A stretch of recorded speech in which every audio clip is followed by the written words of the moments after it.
Good morning. Good morning. Happy Wednesday. Happy Wellness Wednesday. I hope you are doing fabulous. I just want to introduce myself if you're new or just stumbling on my page. My name is Donna. I am a mother. I am a nana. I am a girlfriend.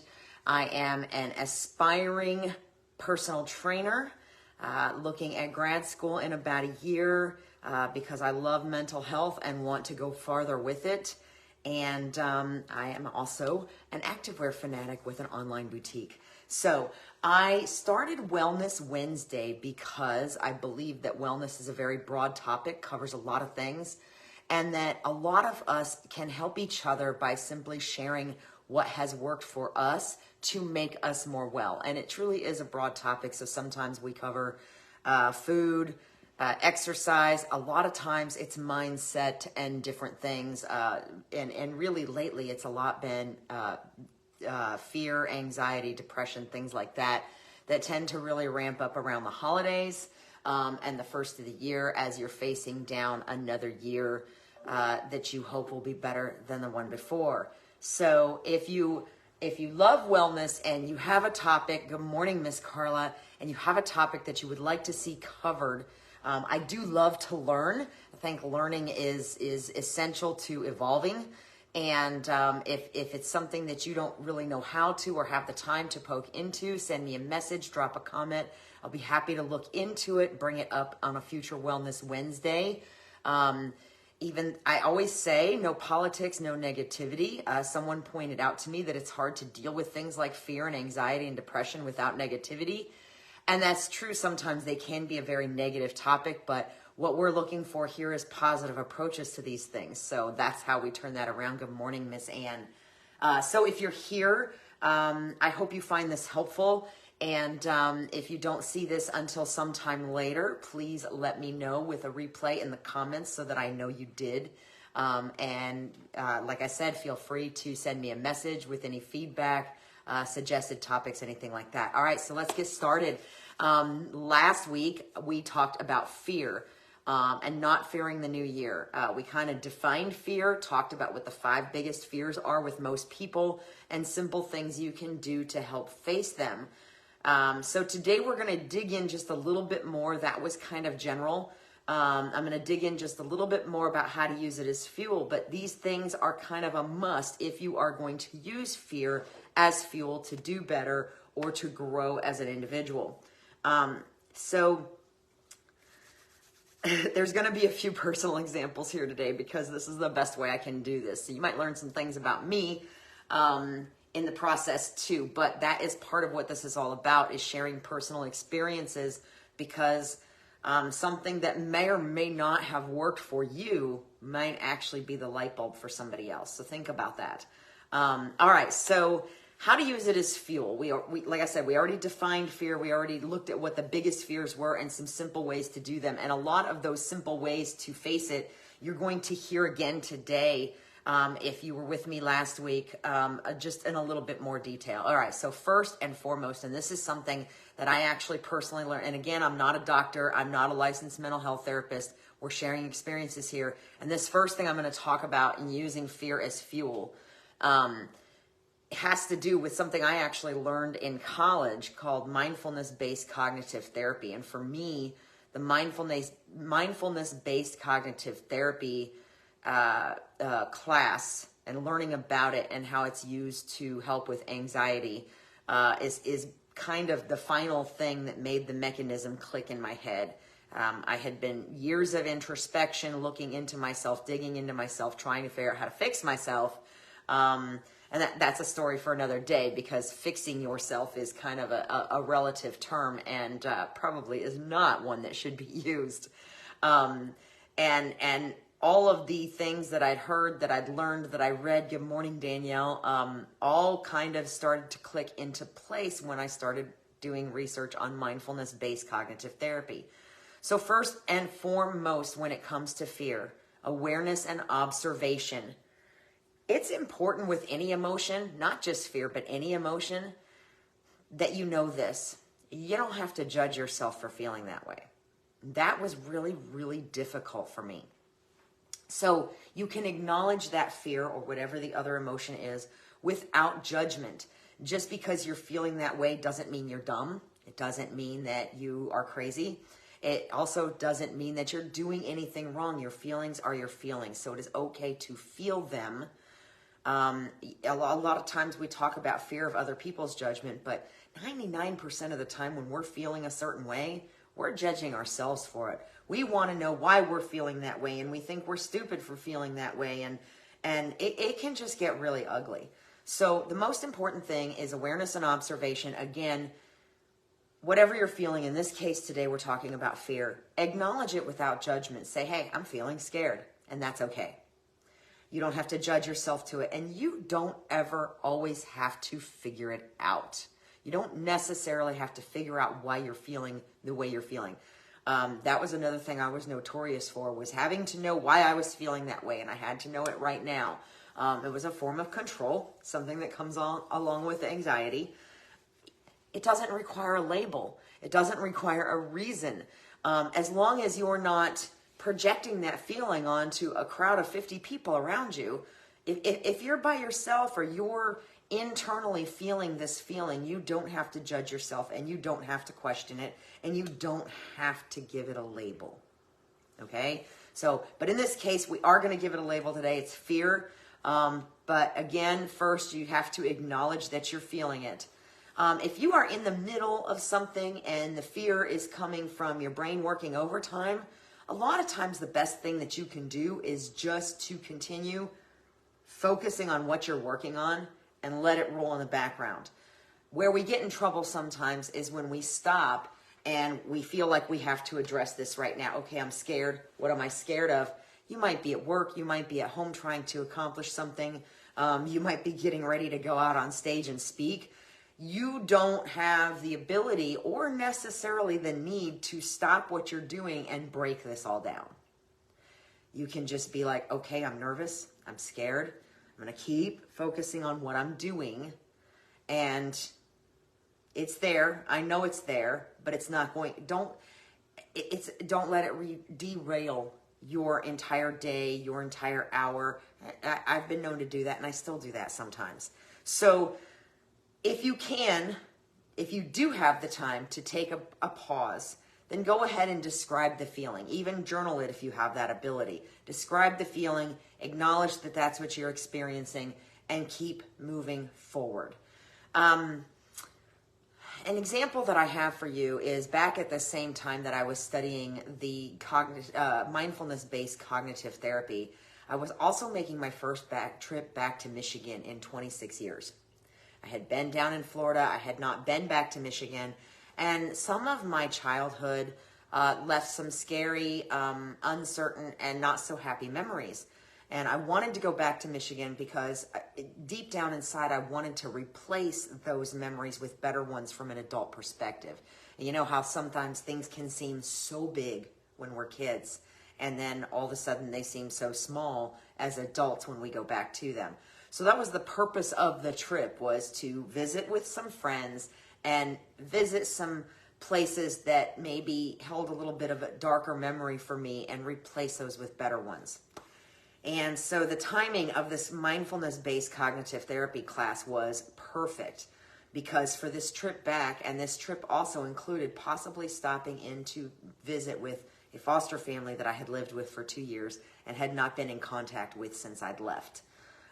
So I don't have to say, I'm sure, that there was a lot of fear and nervousness and turmoil there, not having had contact with these people for 26 years and wanting to drop in and visit, maybe have breakfast with one of them. So it was very, very nerve-wracking. But I kept telling myself before and during the trip, you came here to do these specific things. And yes, it's scary. And believe me, it was scary. When we pulled up to that house, my friend that was driving drove by. The driveway's kind of long, so you could see the house from the road. And there was a yard sale sign at the end of the driveway. And my dear friend, she pulled past the driveway and she pulled over to the side of the road. And she looked at me and she said, "Are you okay?" And she could see that I was nervous. I wasn't crying or anything, like I'm about to now. Good morning, Miss Ann. But she could see that I was nervous. And I took the sign at the end of the road as a sign for me. And as much as it would have been easy to say no, keep driving. Because believe me, I was scared. I didn't know what kind of a reception I was going to get. If she was going to, if my foster mom was going to remember me. She turned around and looked at me and said, do you want to just go, or do you want to go up there? And I said, no, there's a yard sale sign at the end of that driveway. I think that's my invitation. And I went up there and I spoke with her. There were hugs. There was some brief catching up. It was amazing. Whatever turmoil I had going on, I acknowledged it. I knew it was there. And I was thankful for it. But I was more importantly thankful for the ability to muscle through it and do what I set out to do, regardless of that fear. So, like I said, awareness and observation. You don't have to give in every time you're feeling an emotion. You don't have to stop what you're doing. You don't have to change the course of the day, the trajectory of your year. You can acknowledge it and you can keep going with what your plan is without giving into it and letting it completely derail you. So you don't have to label it. You don't have to have a reason. You can just feel it. It's okay. Number 2, assessment. Sit with your fear, get to know it. When you do have time, or if you're in a situation where that fear is starting to derail you and it's stopping you. You know, we talked last week about fight, flight, or freeze. If it's causing you to freeze and you've got all this stuff running in your head and that anxiety brain spin, we all know what that is. Slow down. Just slow down if you have that ability. And even sometimes if you don't, sometimes you have to make yourself, hey, I'm going to the bathroom. I'm just going to, step out the door for a minute, whatever. If it's affecting you physically where you're having difficulty proceeding with whatever you're doing, working on, etc., then slow down and breathe. Because when you take those big, deep belly breaths, not really fast, we don't want to hyperventilate, but when you take those really big, deep belly breaths, you know the ones I'm talking about, in through the nose, out through the mouth, yoga breathing, it forces your body to calm itself, which means you're basically tricking your body out of that physiological response to fear. You're forcing your body to calm itself down, which allows your brain, good morning, Victoria, to think more clearly and allows you to assess the situation better. At that point, you can look at the item, whatever it is, the feeling, the item, the scary situation, and you can determine, are you really physically in danger? Because remember, last week we talked about the fact that fear it's a primal response that's intended to protect you. And now we're not running from dinosaurs or meteorites, well, most of the time anyway, or things like that. But that fear response is still to protect us, and it's set up to do exactly that. So when you've started breathing and you've been able to slow down and clear your mind, you can then assess the fear. Are you actually in physical danger? If you are, then you need to respond to that. If you're not, what's really going on? Are you afraid because you're about to step out of your comfort zone? Victoria, absolutely go to work, but yes, come back and watch it later and let me know what you think. So are you really in danger, or is this just something that's bringing you out of your comfort zone and you don't necessarily want to leave that? So now you're a little nervous and your fear response is keeping you safe. Or is this, what is it? Is what you're afraid of something that has the ability to move the needle forward on your desires or goals? Because that's what we're talking about here. We're talking about, last week's topic was don't fear the new year. And what we're talking about now is how you can forge forward and use fear as a fuel instead of a deterrent. So whatever your goals and desires are is what you're facing. If once you've established it's not a physical danger, but if what you're facing is making you a little scared, making you a little afraid to step out of your comfort zone, then the next thing you have to ask yourself is, does this thing have the ability to move the needle forward on my desires or goals? Whatever your resolutions, your goals, your life plan, whatever you set out at the beginning of this year, what does that look like? And is what you are fearing, what you're nervous about, what you're scared about, is this something that's going to move that needle forward, that's going to move you forward in that plan? Because if it is, that's the assessment that may tell you that you need to go forward with it. For example, I have a couple of different things that have been presented on my plate for the last few weeks, and both of them are super exciting. I've talked about briefly, I've mentioned several times, possibly looking into a yoga certification, and I had someone approach me about doing yoga classes 3 days a week-ish, 4 days a week at their establishment. And I also had a conversation recently with somebody that has opened doors in the mental health field, which, as I stated at the beginning of my video, that I am looking at going to grad school for mental health in the near future. So both of these things are scary. And both of them I feel turmoil about in my, in my gut. I've got the butterflies. I'm like, I don't know about this because it's out of my comfort zone. Although the mental health thing is probably, both of them, I'm comfortable with yoga. I'm comfortable with mental health, okay? But they're scary. They're both scary because they require time that I'm not sure I have right now, and that I might have to take away from other things. So I had to sit down and I had to assess these, and I had to breathe a little bit, and I had to say, what is moving the needle forward? Well, both of them have the potential to move the needle forward, right? I said I was thinking about yoga certification. Yoga is a great opportunity. Doing yoga is a great opportunity to work towards that, as is this mental health opportunity. However, I had to say no to one of them.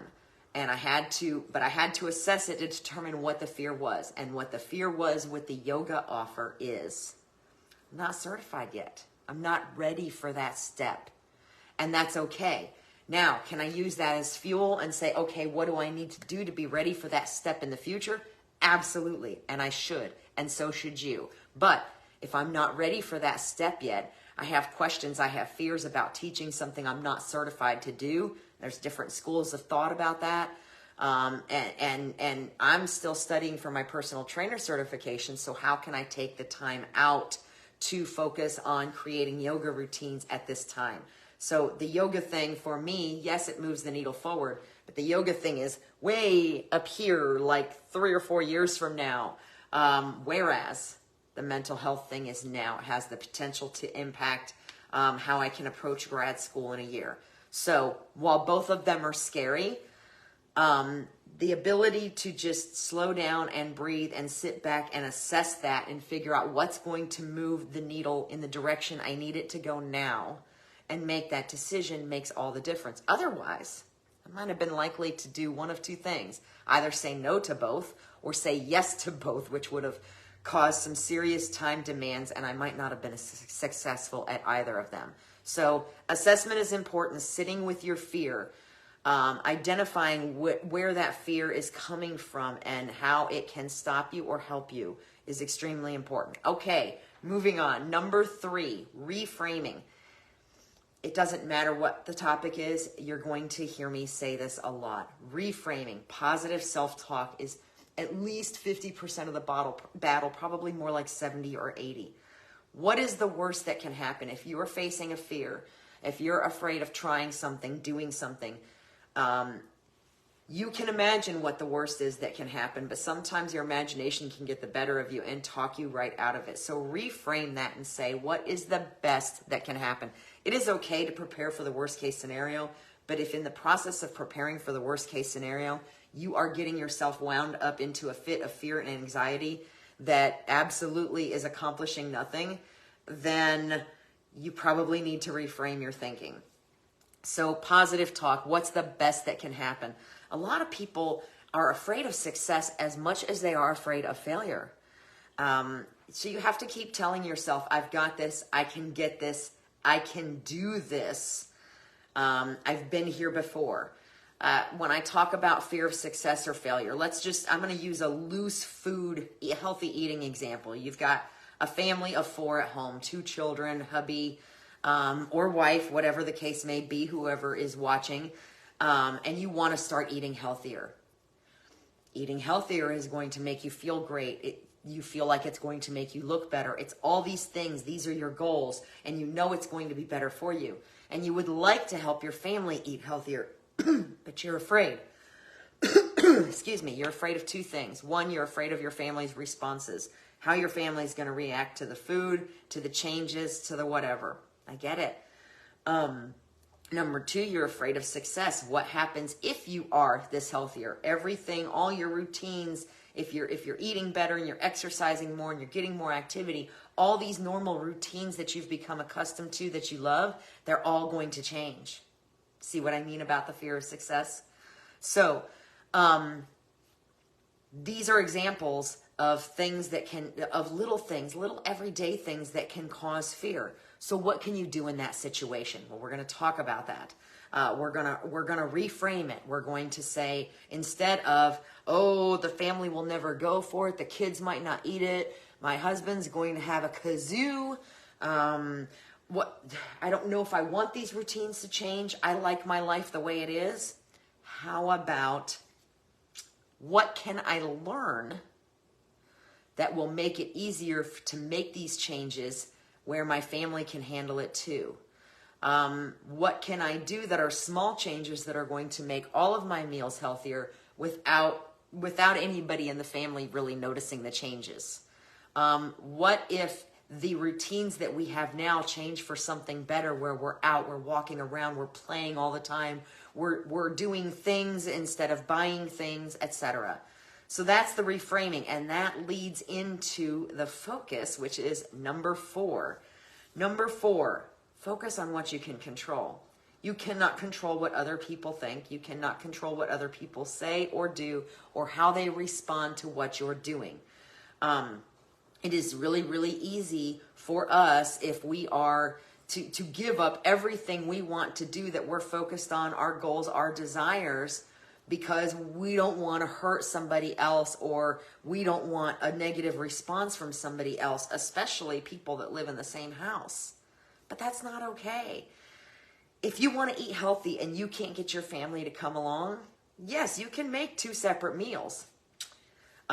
Is that a pain? Sometimes. Or you can just eat specific types of things that your family will still eat too, and make an extra something for them that they like that maybe doesn't fit into your meal plan, so you're not making a completely different meal every day.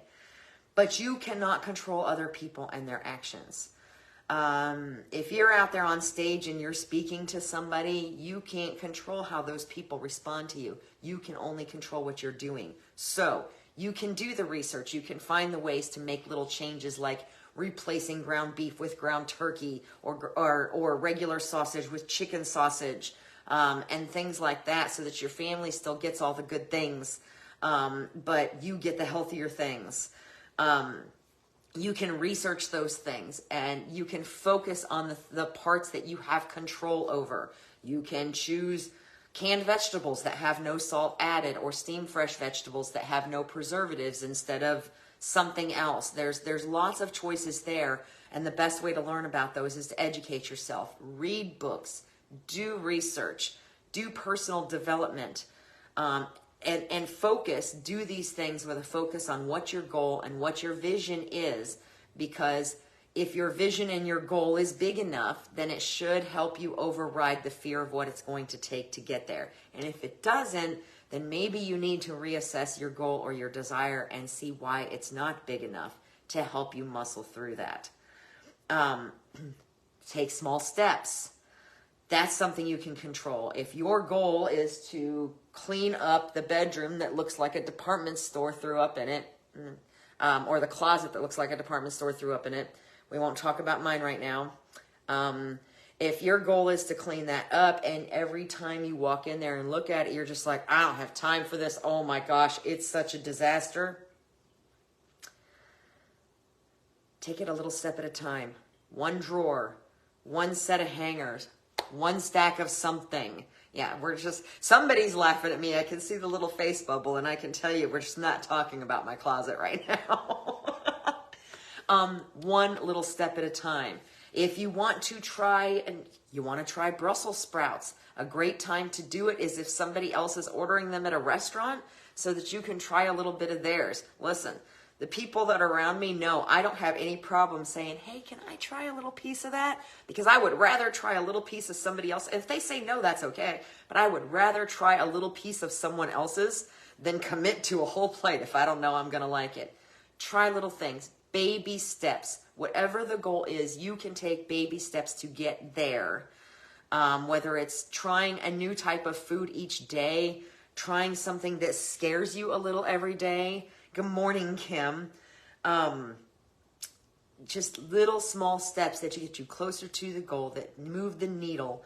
And even if you are scared of those little steps, if you take those little steps that only cause a little bit of fear, the next thing you know, you're going to be on the other side of where that fear was keeping you from going. Okay?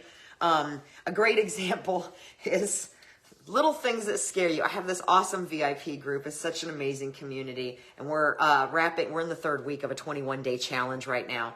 And yesterday, I do a wild card every day as part of the challenge. And yesterday's was to take a selfie with your tongue out. Do you know only one that I've seen, unless something's updated since before I got on here, only one other VIP actually posted a selfie with her tongue stuck out. And it was just so stinking cute. And she's like, this looks horrible. And I'm like, this is fantastic. You have to be brave. It's really easy. I'm going to look stupid. I'm going to look silly. But it was really just a silly, encouraging thing. And she got a point in the challenge for doing it. And I think it was awesome. And I made sure I told her so. So little things like that. It doesn't seem like a lot, but if it's something little that makes you nervous, that's just really silly and isn't a threat to you in any way, shape, or form, do it. Just do it. If somebody challenges you to do a celebratory dance and record it and post it on Facebook, it can be 30 seconds. You can totally do it. What is the end result going to be? Does what anybody else think matter? A lot of people are just going to think you're really brave because you did it. And what they think really doesn't matter because it really doesn't have anything to do with whatever your desire or goal is that you're trying to move forward on. Last but not least, acceptance and gratitude. You can accept that you are afraid. It's okay to accept that. It's okay to identify it and say, yes, this is fear, and I accept that I'm afraid of this. It's not the end of the world. Fear is unpleasant, but it doesn't have to be good or bad. It can be a tool that you can use to get to know yourself better and to move yourself forward a little bit. And then, of course, be sure, especially if you have done something little that scares you, that you are grateful for where you've been, the things that taught you to be scared and the ways that you learned to overcome that. And whether you believe in God or the universe or whatever your beliefs are, extend that gratitude to them. Because remember, whatever you're afraid of now, there was something when you were younger, 5 years ago, 10 years ago, 6 months ago, that you were even more afraid of, and you survived it. So be thankful for that. Be thankful for what you've learned for it. Be thankful for what you're learning now about yourself as you're assessing and studying your fear. And accept that it is okay to be scared. What it is not okay is to let it stop you from ever doing anything. And if it is to that extent, then that is a time to go ahead and seek help. So that is it for today. I hope you found this helpful. If you found this helpful, please feel free to share. Let me know if this sparks another topic that you would like to see covered. Send me a message. I love to learn. And I hope you have a fabulous, fabulous day. Thank you so much. Bye-bye.